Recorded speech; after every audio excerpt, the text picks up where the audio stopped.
Welcome back to Shadow of the Erdtree. I have created one of the craziest builds for Bleed. Now, there is another one that I've made with a weapon, but this is going to focus around spells, which is pretty cool. Now, we're going to be looking at what you need for this build, how it works, and how to put it together. So one of the most important things about this DLC and builds is your Erdtree blessing. The higher, the more damage you will do. So try get that as high as you can. Right now I'm at 17, trying to get to 20. So how does this build exactly work? Then I'll show you on how to create it.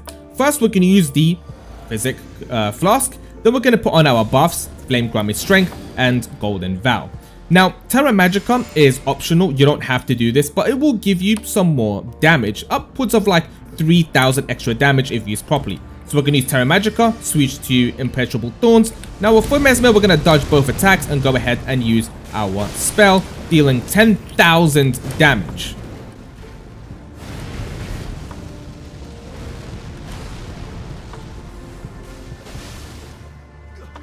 So that's how the build works. You kind of need to be right inside the enemy or like really close to them, because this thorn works best when you're really up and personal, dealing most damage. So this is what we're going to be using for our build. We're going to be using the Maternal Staff and also the Staff of the Guilty. This gives us a boost in Thorn Sorcery and causes slight build up of 45. This staff right here is an A class in Arcane, which is going to be great. We're also going to be using the Albrecht Pointed Hat and the Albrecht Robe. This isn't necessary, but it does give you a boost as well. We're also going to be using Rakshas's Gauntlet and Rakshas's Greaves because it also does give us an increase in damage. For our talismans, we're going to be using the Beloved Stardust. This is going to shorten the casting speed for sorceries and incantations by the utmost, but increases damage taken, which is okay.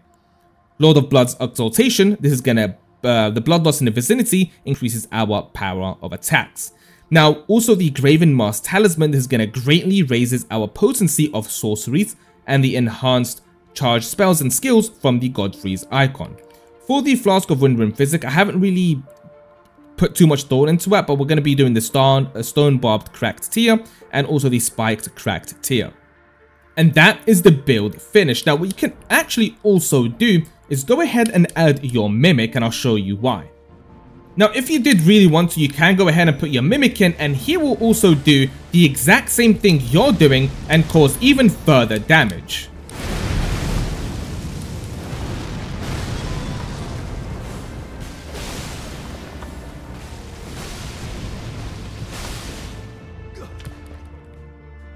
So yeah, you can pretty much just absolutely destroy Mesmer, just you and your Mimic alone. Obviously, this is going to work great because both of you are going to be using the incantations.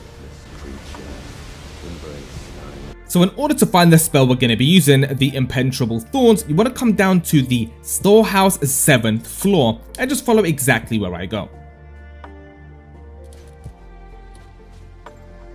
Now what we're going to do is go ahead and use this lever, pull it, and this should come out.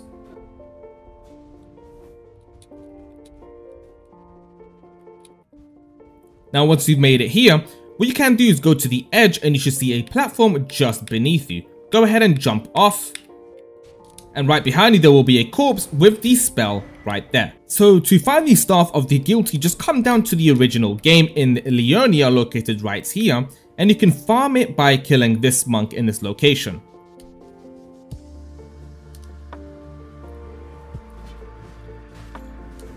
And in order to find the Maternal Staff, you have to kill the Finger boss in the DLC. I've already made a video on how to get to this boss. It's a long quest, so if you want to find that way, you can go ahead and watch this video.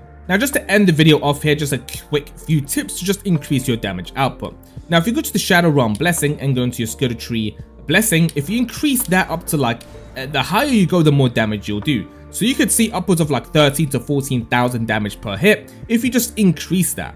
Now, if we go back to the character himself, now you can use other buffs like the Endure and Bleed to just give yourself a bigger buff.